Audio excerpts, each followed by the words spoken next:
Hello everyone, welcome back to another video on this YouTube channel. My name is Kieran, this is Real Talk Football. If you're new to the channel, please, I advise you to subscribe, you don't have to. Yeah, we'll be making a few of these videos over the next few days. I don't know what day it is for you, but for me it's the 30th of December, just before the new year. It is the team of the year, the Chelsea team of the year, and tomorrow we'll be having the Premier League team of the year, and it is currently January for you. So I wish you a very happy new year, a prosperous new year, and hopefully it's a bit better than 2020, which was a bit of a shit year. But it is what it is, man. We move, we always move. Without further ado, the team of the year, my Chelsea team of the year. Now for me, this was very difficult because you have to think of the players that are performing all year round rather than 2019. We can't really take the start of last season into account. We have to take the end of the season, sort of the post-lockdown period. But I did pick a team yesterday when I was slightly intoxicated. But let's not speak about that because I feel like this is concrete. It is a good team. In goal, I've gone for Edouard Mendy. I know he has not had as many starts as Kepa, but he's almost equalled the amount of clean sheets he had in the previous season already. He has 6 clean sheets. Kepa had 8 in 33 games. Mendy has 6 in 12 games. Like, that's the most concrete decision of this team, probably. Mendy's save success is a lot better as well. I think he's around the 70% mark.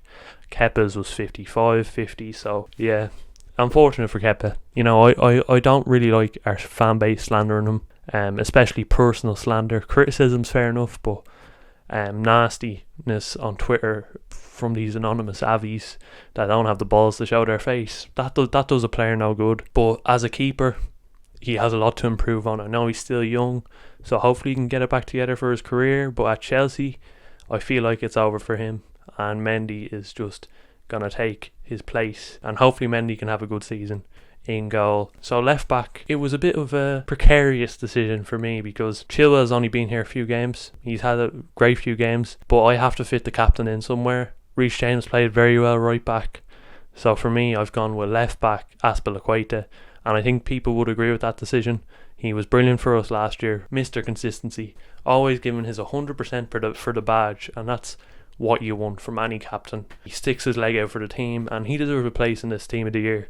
So I'll put him left back. The 2 centre backs, quite easy for me. I've gone with the centre back partnership of Thiago Silva and Zuma. Thiago Silva's only been here for a short period of time, but even then we can see his influence on the team, his leadership on the pitch, and just playing brilliantly in centre back so far. But I think those two have been quite solid to start the season. They did perform well in 2020. The other centre backs just being inconsistent, being lapse, all this stuff you don't want from your centre backs. I give a shout to Tomori actually. He might be deserving of a place here considering he was here longer than Thiago Silva.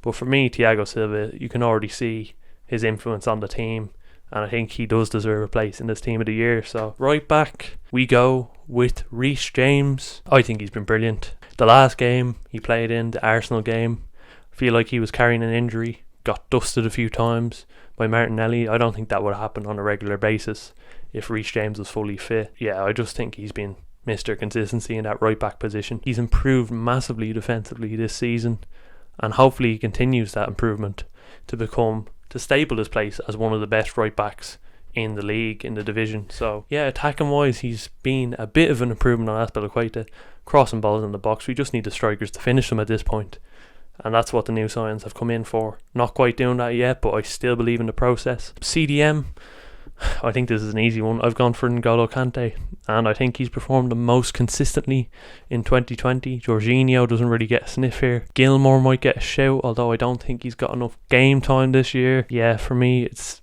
clear and obvious N'Golo Kante in the CDM position. Right centre mid, I've gone for Kovacic for obvious reasons. He was player of the year last year, player of the season, and I don't think he's put a bad performance in. Maybe his only criticism is creating chances. He's not too great at that, but I think he's a very good link player between midfield and attack. So I don't see any criticism for Kovacic other than he could create more chances. He can improve that part of his game, and also finishing his chances as well when he has them, taking long shots. This is stuff that will take Kovacic to the next level. Otherwise, no criticism, man. I think he's fantastic at bringing the ball forward, dribbling. So Kovacic for me. gets into this team of the year at right centre mid. Left centre mid, we've gone for Mason Mount. I just think he gives it all for the badge. Again, another one of those great professionals, great young players that gives us all for the team, and also his passing range is much improved this season. Maybe doesn't offer enough in terms of goals and assists. Those are something he can improve on this year. But I think he's been one of the most consistent defenders on this team. I think of the important goals he scored against Wolves this season. That free kick to secure top 4 was very important. This is going to shock some people, but we have to go with it. Right wing, I'm putting Willian into my team of the year. Bear with me. I don't see Ziyech getting into this team yet. Ziyech is brilliant, but he started 5 games. Callum Hudson-Odoi didn't start much last season, so I can't give it to him. He hasn't done much at all for us this season, or did in 2020. In 2020, Willian, as much as people might hate to hear it, he did put in some big performance for us. I think of the one against Spurs, he scored 2 goals, 2 brilliant goals, a penalty, a shot from outside the box. I think of the free kick against West Ham. I think all these goals, and I'm like, Willian deserves it. The penalties, to have the nerve to take the penalties. We've seen Jorginho miss 3 or 4 of them this season, and Willian was burying these penalties when Jorginho was not in the team. So I think he deserves credit for that, and I think you need to put him into this team of the year, considering Ziyech has not started enough games. I think this year we'll give it to Willian. He's been a good servant for the club. I know he gets a lot of criticism from the fans, and rightly so at times, but at times he was brilliant for us, and he's one of these hit and miss players. You either love him or you hate him. And for me, I liked him quite a lot. Like, I'm not afraid to admit, I did like what he brought to the team, a bit of energy. Willian was one of those players you got excited about when he was on the ball. You know, he could run down the wing 50 yards, bring the team up the pitch. He's one of those players where he doesn't add much goals and assists wise, but for the team he does a lot. He does a lot for the team. So left wing, I've gone for Christian Pulisic, and that is because of his post-lockdown period. So crucial in getting us top 4. Some of the goals he scored were brilliant. Some of the plays he makes down the left are brilliant, and I hope he can excel further in that position, along with Callum Hudson-Odoi on the other side, because those two look very exciting prospects at the moment. The new signings need to show up to the party as well, but Christian Pulisic, I think we can always rely on him to put in a performance. He has cheese strings for hamstrings, something he needs to improve on, but right now he's back and he's playing very well again. Striker, interesting one, because you have Tammy Abraham, who might get a shout in this team. 15 goals last season, 6 goals already this season, and then you have Olivier Giroud, who performed so well post lockdown. I think the main reason we got top 4 last season, in all honesty, and also performing well again this season and proving his mettle, scoring 4 goals against Sevilla, scoring another goal this week against Aston Villa. In 2020 especially, Tammy blew hot and cold. Some of the goals he was scoring were of no importance.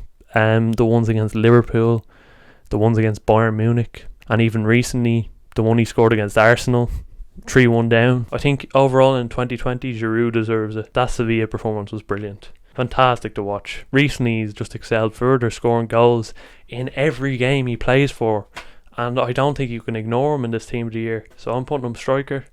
Let me know what you think in the comments. That's one that really grinded my gears, that decision. I think otherwise, I think people would agree with that team of the year. Let me know what you think in the comments. Thank you for watching, everyone.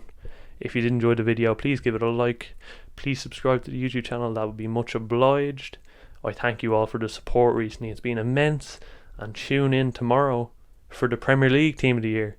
That's going to be something else as well. So thanks for watching, everyone. I'll see you in the next one. Peace.